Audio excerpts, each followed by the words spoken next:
Buonasera, alle principali notizie. A Messina, insegnante di danza condannato a 13 anni di reclusione accusato di violenza sessuale su 3 minori. Flop del referendum della CGIL, affluenza appena sopra il 30% nel paese, ma in Sicilia non raggiunge neanche il 24%. A Trapani ha provato a scappare la donna uccisa dal marito a Castelvetrano. L'uomo l'ha colpita a morte sulle scale di casa, poi si è suicidato. Mercoledì una fiaccolata in memoria della vittima. Indiscusso valore culturale. Con questa motivazione il Consiglio di Giustizia Amministrativa ferma i lavori al porticciolo di Ognina di Catania. Ribaltata la valutazione del TAR. Esulta Legambiente. Temperature roventi in Sicilia, il prossimo weekend si annuncia ancora più torrido, l'allarme dei vigili del fuoco. Si avvicinano gli esami di maturità, abbiamo chiesto all'intelligenza artificiale di indovinare le tracce della prima prova. Calcio, ore decisive per l'ingaggio di Pippo Inzaghi al Palermo, il tecnico deve definire l'addio al Pisa e poi si legherà al club rosanero. A Catania atteso l'arrivo del presidente Pelligra.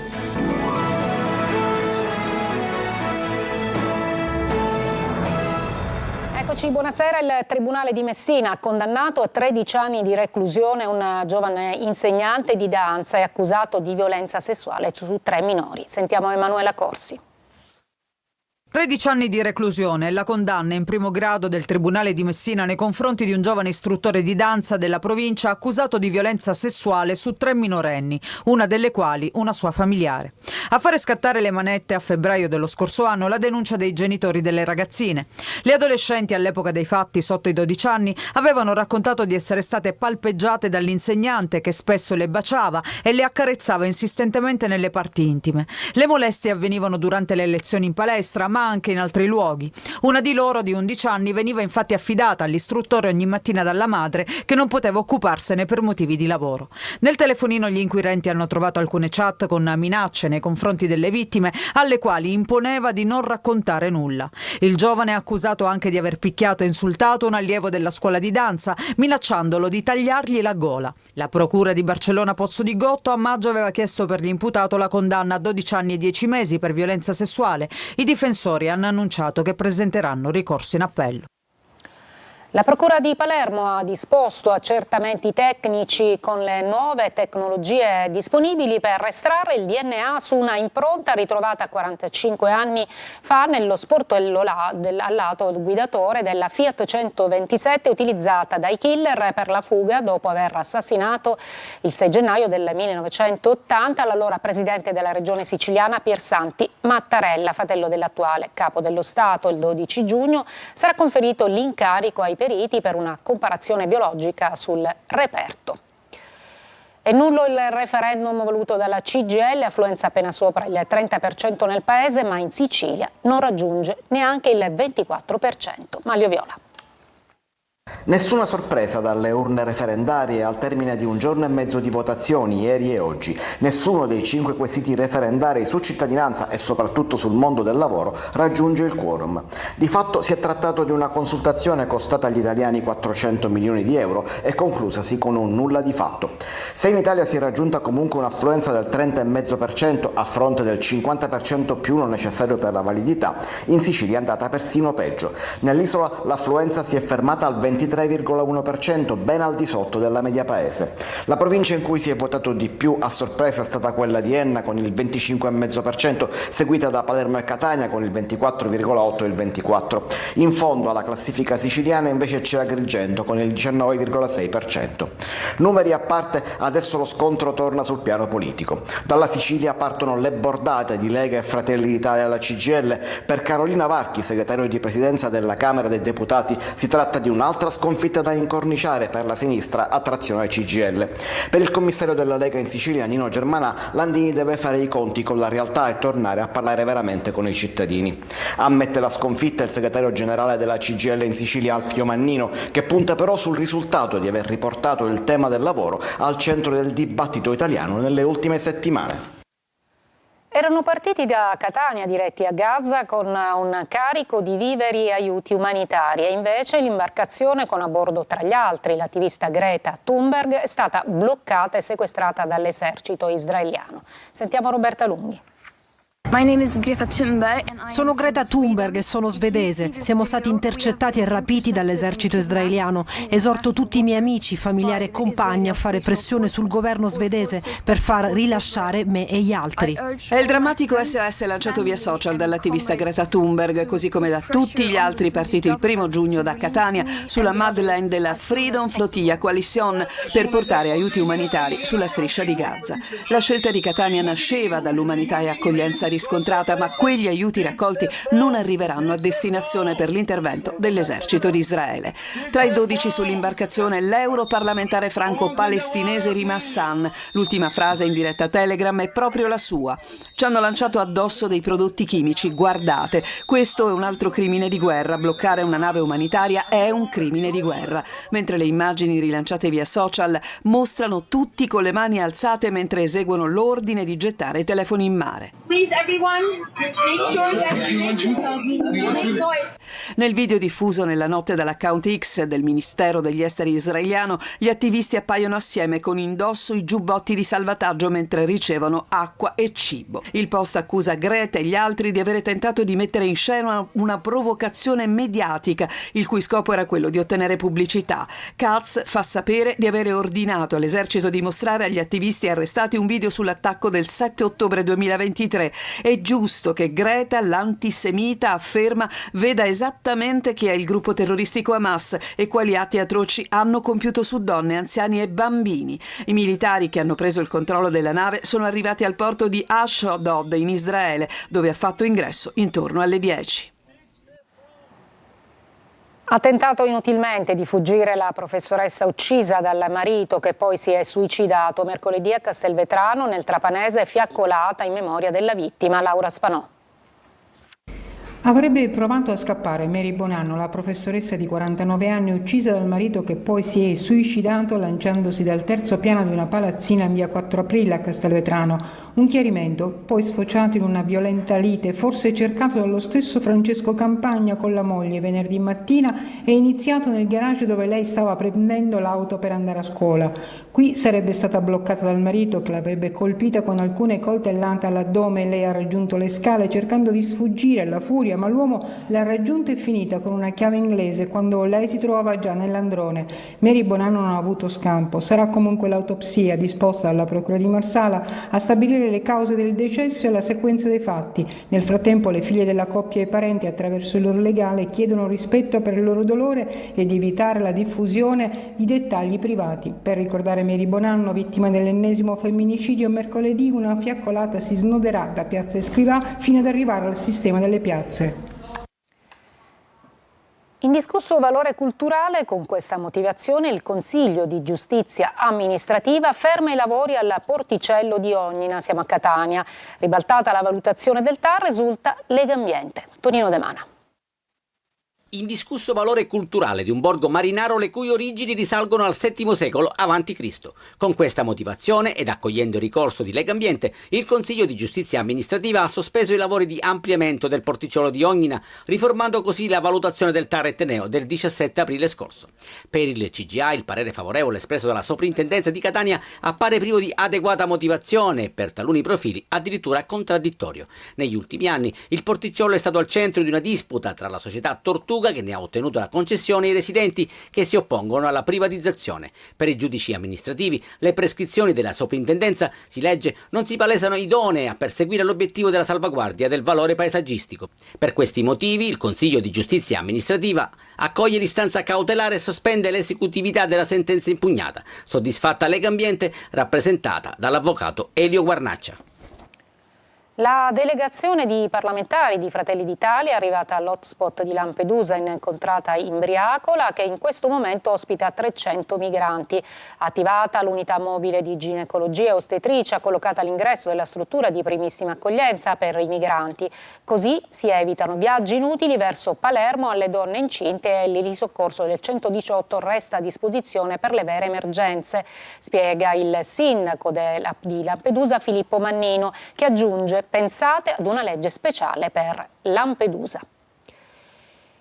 La Procura di Catania ha revocato il sequestro dell'area interessata dall'esplosione del 21 gennaio causata da una fuga di gas in via Fratelli Gualandi. Siamo a Catania. La deflagrazione, come si ricorderà, causò il crollo di 2 palazzine e l'evacuazione di un intero quartiere con interruzione di metano e energia elettrica. Il sequestro si era reso necessario per poter svolgere i sopralluoghi da parte dei consulenti che sono rivolti ad accertare le cause della fuga e poi dell'esplosione. Per Gaetano Todaro, che è il presidente di Catania Rete Gas, il dissequestro di via Gualandi è una notizia importante che si attendeva da tempo.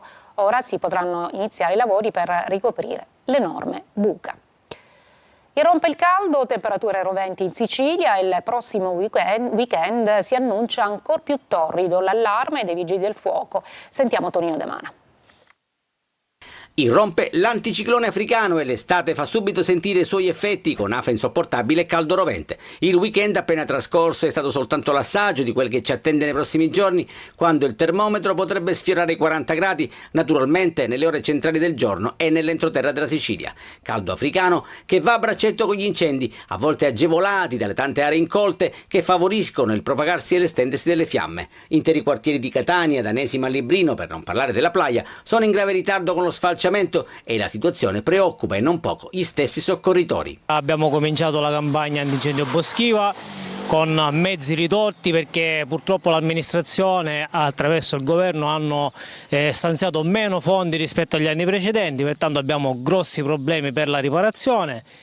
Tantissima è l'erba incolta nel nostro territorio catanese, ci sono zone veramente a grosso rischio che già negli anni passati hanno creato problemi grossi e non indifferenti. Non dobbiamo essere sempre noi soccorritori a dover rischiare quotidianamente, perché ricordiamo che la vita del vigile del fuoco vale molto di più. Enormi cespugli sono a ridosso di abitazioni e scuole, per non parlare di questa cabina del metano praticamente circondata dalle erbacce secche e basta gettare una cicca per scatenare l'inferno. 2 incendi sono divampati nel Catanese, uno nel Calatino e l'altro sull'Etna. I roghi sono stati domati grazie all'intervento di 2 mezzi aerei, un Canadair ed un elicottero con serbatoio d'acqua da 10.000 litri. Sul posto hanno operato vigili del fuoco e forestale. E in vista della calura estiva che ci aspetta, quali sono le buone abitudini alimentari da seguire? Lo abbiamo chiesto al nutrizionista calabrese Desiree Ferlito. Caldo, anzi caldissimo. In una Sicilia dal clima sempre più tropicale, dove sono attesi i 40 gradi, abbiamo chiesto al professor Calabrese come affrontare le alte temperature attraverso un'alimentazione più consapevole, prestando particolarmente cura naturalmente agli anziani. Gli anziani non hanno tanto voglia di bere perché c'è proprio un problema dei centri della sete che non vengono più eccitati quando superiamo i 70 anni. Allora noi cosa dobbiamo fare?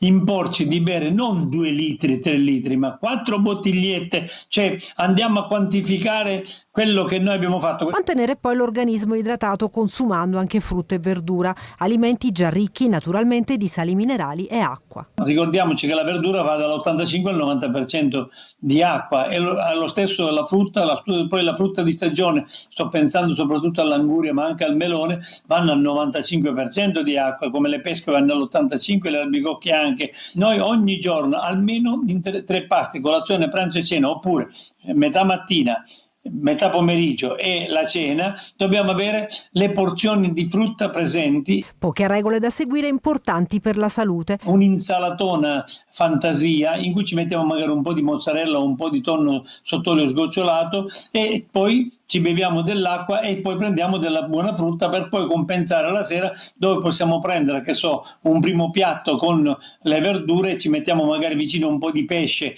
E se da un lato esistono raccomandazioni e alimenti che possono aiutare a fronteggiare i mesi di fuoco, allo stesso modo però ci sono dei cibi a cui dovremmo fare attenzione o addirittura evitare. Se io ho molto caldo, ho molta afa e sovraccarico il mio organismo con grassi, cioè le maionesi, i salumi, bisogna stare molto attenti. Una breve pausa e poi ci occuperemo di esami di maturità, quali sono le possibili tracce secondo l'intelligenza artificiale.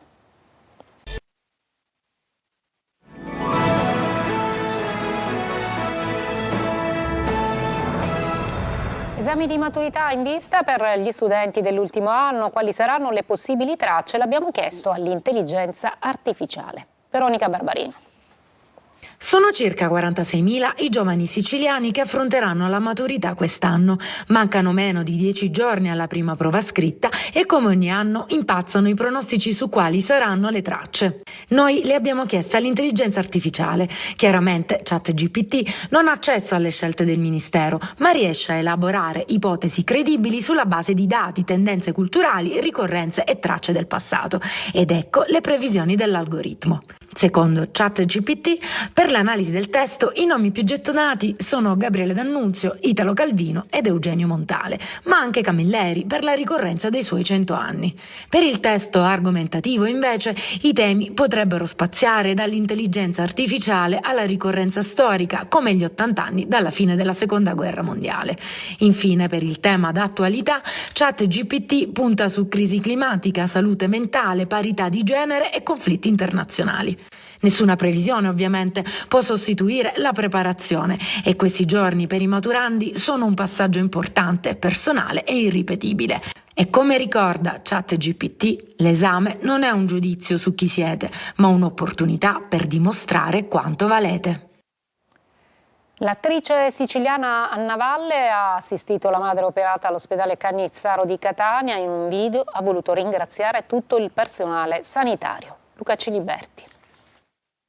Si è trovata, come tante persone che assistono i propri cari ricoverati, ad accompagnare e sostenere la madre operata e ricoverata nell'unità di senologia dell'azienda ospedaliera Cannizzaro di Catania. E al reparto, davanti alle malattie, le carriere e i titoli si azzerano. Così, al termine dell'esperienza di caregiver, Anna Valle, tra le più apprezzate attrici italiane già Miss Italia, ha voluto ringraziare pubblicamente tutta l'equipe della Breast Unit per la qualità e l'umanità nell'assistenza. Ho trovato una realtà bellissima, oltre a una grandissima professionalità, una grandissima passione, che è la cosa per me fondamentale, cioè con la quale le persone che lavorano qui, tutto il team capitanato dalla professoressa Catalano, lavora con questa grande passione e grande empatia. Una testimonianza toccante e sentita.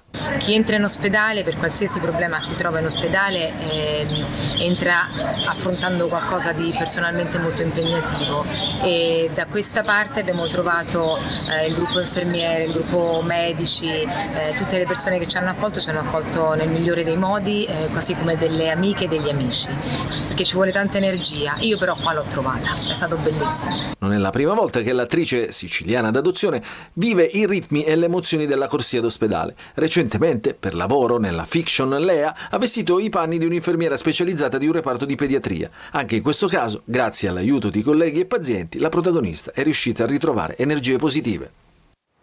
Una breve pausa e poi lo sport, il calcio con Catania e Palermo.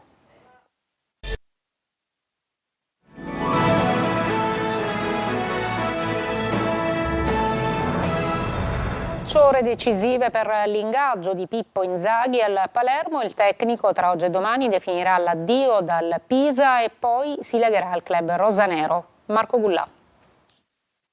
La settimana appena iniziata è quella che porterà all'ufficialità di Pippo Inzaghi come allenatore del Palermo. In questi giorni è attesa la risoluzione del contratto tra il Pisa e il tecnico, ormai virtualmente nuovo allenatore dei siciliani.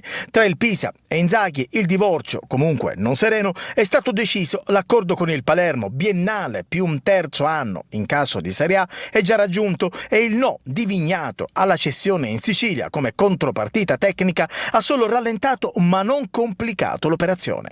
E poi sarà tempo di calciomercato. Uno dei giocatori che potrebbe essere ceduto è Vasic, che andrà via in prestito per avere più spazio. Il centrocampista ha messo il Padova, neopromosso in Serie B, in cima alla lista delle preferenze. Anche De Planche sembra aver accettato l'idea di una cessione in prestito. Per la Porta l'obiettivo dei rosanero è riprendere Audero dal Como. L'estremo difensore in Sicilia si è trovato benissimo e vorrebbe giocare da titolare anche il prossimo anno, situazione che nella squadra di Fabregas sarebbe molto complicata. Le parti devono concordare cifra e formula di un eventuale trasferimento. A Catania è atteso l'arrivo di Pelligra, mentre a Siracusa, conclusi ieri gli impegni ufficiali, è previsto un vertice alla fine della settimana. Francesco Triolo. Sul calendario del Catania, venerdì prossimo un giorno segnato col circoletto rosso, è quello in cui il presidente Rosario Pelligra sarà a Catania per definire le tante questioni in sospeso, dal budget a Torre del Grifo, ma la priorità è il tecnico toscano. A un altro anno di contratto e rimarrà. Sembra scontato invece l'addio di Daniele Faggiano. Così il club è alla ricerca di un altro direttore sportivo che potrebbe essere Renzo Castagnini, ex Brescia. Il nuovo DS avrà il compito di gestire la rosa ampia che il Catania si ritroverà con il rientro per fine prestito di 14 calciatori, tra questi Ciccerelli e Cianci, reduci dalla finale playoff persa con la Ternana, che potrebbero rimanere. Agli altri occorrerà trovare una sistemazione. Il Trapani invece guarda già all'inizio del ritiro, fissato per il 15 luglio a Troina. Per quella data Totò Aronica conta di avere a disposizione una rosa più scremata rispetto ai 35 tesserati in questo momento. Un lavoro complicato ma propedeutico ai nuovi ingressi che l'allenatore ha chiesto, priorità ad un attaccante, un portiere ed un difensore centrale. I Granata stanno cercando Salvatore Pezzella, di proprietà dell'Avellino, lo scorso anno in prestito alla Cavese, e lui il primo obiettivo. La stagione del Siracusa invece si è conclusa solo ieri con la finale scudetto persa a Teramo contro il Livorno. Adesso si dovrà programmare il prossimo campionato ed a fine settimana è previsto un incontro tra il presidente Ricci, la dirigenza e il tecnico per pianificare le prime mosse. Il primo passo dovrà essere la nomina del direttore sportivo, figura che in questo momento manca tra gli azzurri.